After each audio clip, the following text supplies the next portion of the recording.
I live kind of an unusual lifestyle. I'm very fortunate to live kind of an unusual lifestyle. I typically move to a new country every 4 months. The readers of my blog, Exile Lifestyle, vote on what country I move to, and then I go and hang out and try to live like a local. I make my living off of writing books, and I write books about travel. I've written books on philosophy and relationships. I write science fiction novels. I kind of write whatever's interesting at the moment. And most importantly to me, in terms of the lifestyle that I want, I don't have to set alarms, except when I'm speaking at a conference or something. I don't have to set alarms at all, and so I can go to sleep when I want, I can wake up when I want, I can spend all day reading, I can spend all day writing, I can hop on a train, travel around Europe, or I can go someplace really quiet and hermit for a while. And I'm able to do this version of an ideal lifestyle, which is ideal for me, not for everybody, but for me, is because I've consistently, over the last 10 years, asked myself a really upsetting question. And upset is kind of a play on words, actually, in this instance. Upset can have two different meanings. Upset can mean that you are kind of disturbing or angering somebody, like you've caused someone to be upset. But it can also mean disrupt. You can upset a table by jarring it or running into it. You can disrupt things, or you can offend or make uncomfortable. And the question, in this case, is why shouldn't I? Simple enough question, but very, very upsetting in the right context. And the first time that I asked myself this question was about 10 years ago. And I was in college, I was 19, and I was working for a magazine. I was the designer for the magazine. And to put it in context, this will be difficult because I know this is a younger crowd. Facebook had just arrived at my campus, so judge me if you will for being an old. But Facebook had just arrived, so it wasn't like a given that if you ran a business, you would have an online version of it. Some people were starting to migrate in that direction, but the people running that business and a lot of other businesses in town hadn't quite caught on yet. And I'm thinking, we should really have an online edition. We're not competing very well against this other magazine in town. And we should really have this extra feather in our cap and come up with this way to generate more ad revenue, to interact with our readers better. And so I went to the owner. I'm like, dude, we should totally have this online edition. Here's some other ideas that I have as well. And he looked at me and nodded and just waited until I was done and then said, kid, know your place. You're the designer. Go back and design. So I decided to know my place. It was not there. I quit and I started my own magazine. And I called it STEM Magazine. And I ended up getting a bunch of advertisers, started an online edition, put into practice a lot of the ideas that I had, and it went very, very well, fortunately, for my ego and my reputation. But then it also didn't go so well. It was a spectacular success until it was a spectacular failure. And I was able to learn a whole lot from both the success and the failure. And I was able to get both of those collections of lessons because I asked, well, I don't know how to run a business, but I know how to design a magazine, so why shouldn't I start a magazine? Why shouldn't I do this? Why shouldn't I take that risk? The worst thing that could happen is that I could fail. And that is what happened, but it turned out not to be the worst thing in the world, because I was able to take those lessons and start a series of businesses after that. It provided me a bunch of opportunities after university, after I graduated. Ended up going out to LA, having a string of successes, thankfully, built on the back of those failures. And then more recently, years later, a more recent business is a publishing company that I started called Asymmetric Press. And this was started maybe 4 years ago. And it was a similar set of circumstances where I was having a chat with two other authors, and we were looking at the publishing industry and all the things that were happening within it. And all three of us had been approached by lots of different publishing companies, but we couldn't figure out why these companies were not evolving with the times. There's all these new platforms available, all these new technologies. There's a lot of new voices that are not being well represented within these traditional publishing companies. Why shouldn't we take advantage of these new paradigms and put them into practice? Why shouldn't we start something? Who's going to tell us we can't? What's the worst that can happen? And so we started this company, and we started trying things, and we entered into this industry, which is very much, just like music and movies and everything else right now, a total Wild West with no right answers and no wrong answers. And we were able to start something out of it, something that has been relatively successful. We're able to publish our work, we publish 8 other people right now, and we're able to do so in such a way that we reach a much larger audience than a lot of the traditional publishing companies, but at a much lower cost. So we're actually able to pay our authors 51% of the revenue that comes in from each book, rather than 8 or 12%, which is what they can pay. And when you take this attitude, when you start to look at your life and say, why shouldn't I? And then you start to look for problems that you can solve with this. Then you start to look at the big picture rather than just your pocketbook. The idea of entrepreneurship typically is that you will look into the world for problems and then try to come up with solutions. You'll use that creative bone in your body and try to solve the world's problems, but also come up with like a better world in the trade-off as well. So you're not doing it just to do it. You're hopefully not doing it just to earn a buck. You're doing it because you don't like to see these problems go unsolved. And so for me, the next step after looking at the business side of my life and how to generate revenue and how to expand my horizons in terms of publishing and the things that I wanted to say to the world, the stories I wanted to tell, was to look at my life and to apply the rules of entrepreneurship to me. And 7 years ago, I found myself in Los Angeles, running a branding studio and doing quite well by the standards that a lot of us gauge success by in terms of money and professional prestige, but not happy, like at all. I was really exhausted. I was working 100-hour weeks, and like I hadn't slept in what felt like ages. And I was running completely on alcohol and caffeine. It was a really ridiculous situation. And I wasn't dealing with people that I wanted to deal with. I wasn't able to spend time with the people that I told myself mattered most to me. And so I applied the rules of entrepreneurship to my life. And I said, what's the problem here? Well, the problem is the entire structure of my life is set around these bad metrics. I'm measuring success in the wrong way. And so I took a step back and then a step further, and I realized that I needed to kind of strip down the entire thing and start from scratch.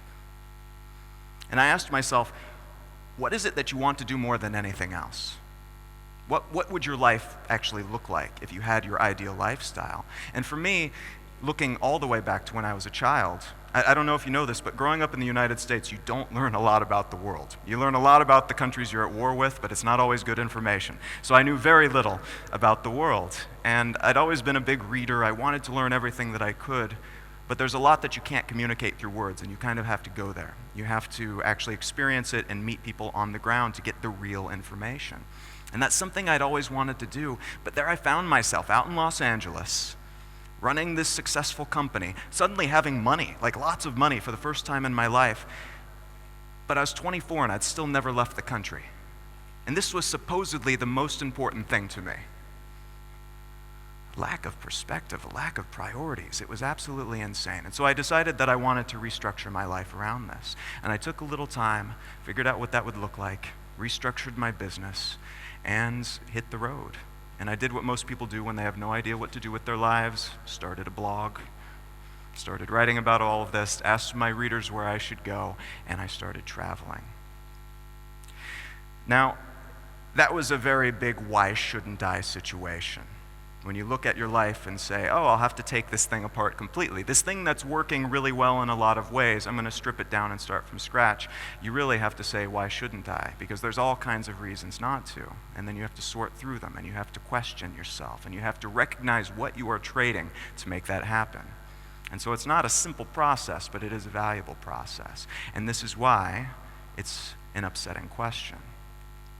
Now, taking a step further, that was looking at myself, but I also had to look at my relationship with other people in my life. What does this new life look like in terms of friendships, in terms of family relationships, in terms of business relationships? What do I actually want?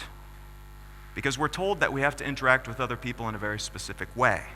You need to be around this type of person. You spend this much time with your coworkers or your classmates, a lot of friends of convenience, people that you're around because you happen to sit next to them at the office, not because they're your favorite person in the world. And that's time that you could be spending with your favorite person in the world. But then asking, why shouldn't I be spending time with this favorite person in the world, comes across as societally unacceptable.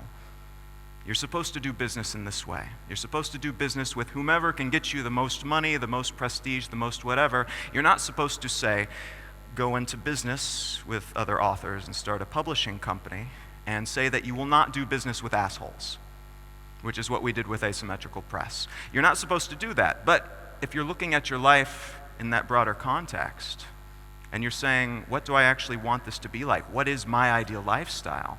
If you don't want to spend time with jerks anymore, and you've spent too much time with jerks already, why not work that into the model of your life?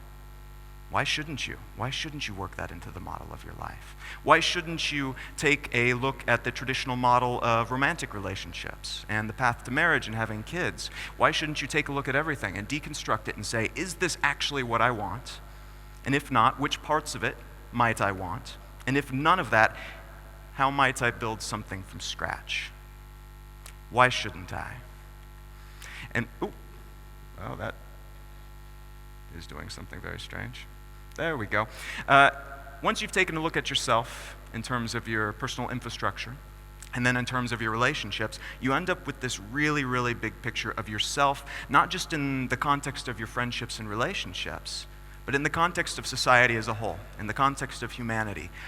Who am I in the context of our global population? Who am I? What am I contributing? What do I want to be contributing? What is my ideal situation in those regards? Looking at yourself from that God's eye view and who you want to be and how you want to be remembered can really shine light on a lot of uncomfortable places. But you're not asking yourself these questions because they're easy. You are asking yourself these questions because they are upsetting, they are uncomfortable, and they are disruptive. There we go. So when you start asking these questions, whatever these upsetting questions happen to be, what happens is you are disrupting your norms. You are taking a look at the default status, the status quo, and picking them apart. And you are, by nature of going through this process, going to upset the apple cart. You're going to make everybody around you feel like they're walking on eggshells. You yourself will feel uncomfortable because you'll feel that your entire worldview, the things that you knew to be true, are suddenly maybe not so true. Things that were black and white are suddenly a weird shade of gray with maybe polka dots in there too, because you're not quite sure if they're true, if they're untrue, if they're maybe a little bit true, only true in certain circumstances. And that can be really weird. That can be really uncomfortable, particularly if you've never dealt with that before. But again, asking these questions is not supposed to be comfortable, and it's okay to feel like you are walking on wobbly ground at least half the time. Some people in your life will tell you that this is not okay. In a lot of cultures, it is very, very bad to question the wisdom of your elders or to question the wisdom of your culture, your country, your religion, whatever it happens to be, even if it's just the wisdom that you yourself have accumulated throughout your life. A lot of people will question your sanity. They will question your levels of respect. They will think you're cocky for questioning these things. But at the end of the day, this is your life. This is something that your happiness is dependent upon. And as long as you approach it correctly, even though they may feel uncomfortable with it, I think in the long term, in most cases, they will come to realize that you are a better person for it because you end up being a more refined version of yourself. You're not becoming a wildly different person. This isn't about changing who you are. This is about honing some of your rough edges and sanding down some of the others so that you become the best version of you possible.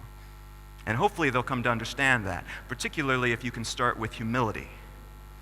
And starting with humility will, one, alleviate some of the potential cockiness impression where people will think that you are arrogant and suddenly believe that you know more than them because you'll go into it and say, I don't know the answers. That's why I'm questioning.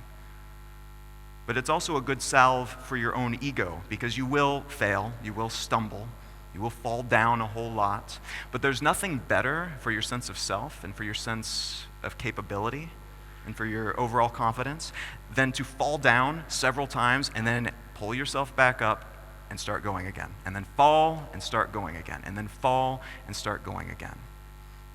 When I started my magazine back in the day, the one that did really well, very publicly, and then failed catastrophically, it failed because of me. Everybody that I was working with did everything right, and I epically failed. And I went into my room after that, I closed the door, and I never wanted to come out again. But the biggest lesson that I took away from that is that I can. If the worst should happen, if everything fails catastrophically, if I am the weak link in every chain that I'm a part of, I can still look at the experience, learn from it, move forward, and do better next time. It's also important going through this process of asking yourself upsetting questions, difficult questions, that you establish anchors. And what I mean by anchors is consistencies, things that you will keep the same even as you're changing and experimenting with everything else in your life. And so what this might look like is as you're experimenting with your relationships, for example, you might say, okay, everything is in flux. I can try anything, but no matter what, I will be absolutely, truthfully communicative with my significant other and ask them to do the same. This is a good anchor. It allows you to know that both of you are on the same page, that nobody's getting hurt, or if you are, you can change course very quickly. But it's also something that you can keep consistent as solid ground so that then you can fly in any direction and try a lot of things safely without hurting anybody or getting hurt yourself. And the same is true within business. You can experiment with all different types of business models, but maybe keep consistent that you will be able to pay for a roof over your head and food on the table. Maybe you have to sacrifice Netflix or something, you can give up a lot of different things, but this is a good consistency to have, something that allows you to continue to build opportunities rather than removing some of the opportunities that you might have in the future. Probably most important to remember in this process, because everybody will do it differently, is that everybody's right and wrong is different and will change over time. There is no right or wrong solution. There's no right or wrong way to live. There's no right or wrong way to present yourself or to hone your sharp edges and sand down some of your other sharp edges. Every single person's solution, endpoint, and process will be completely different, and that's exactly how it should be. We can look at each other the same way that we'd look at somebody else's recipe for something that they're making, something that we thought was awesome and delicious. But what we're doing is taking ingredients. We don't want to copy anybody else wholesale, because my way will not work for you, your way will not work for me, but perhaps we can take ingredients from each other and then get where we want to be as two different people moving in two different directions a little bit faster. So remember that's something that doesn't sell books. It's not sexy to say that we all have the right answer and we can all get where we want to be, and I can't tell you anything that you can't come up with yourself. But it's true. It's true with your lifestyle. It's true with your diet or your workout regimen. Anytime somebody comes to you and tells you that they have all of the answers for you, they're trying to sell you something. So I'm not trying to sell you anything. Asking yourself difficult questions, upsetting questions. It's not easy. It's not something that comes naturally. It's not something that we are encouraged to do for a lot of different reasons, usually very well-meaning reasons. There's no conspiracy out there trying to keep us the way that we are or trying to keep us coping with subpar defaults. But it is something that we have control of if we choose to acknowledge it and if we choose to recognize the fact that we have that power. And all we have to do this is be aware of ourselves as intimately as possible, to know who we are, what we want, where we want to be, to experiment like crazy, and then to consistently throughout our lives ask ourselves upsetting questions. Thank you very much.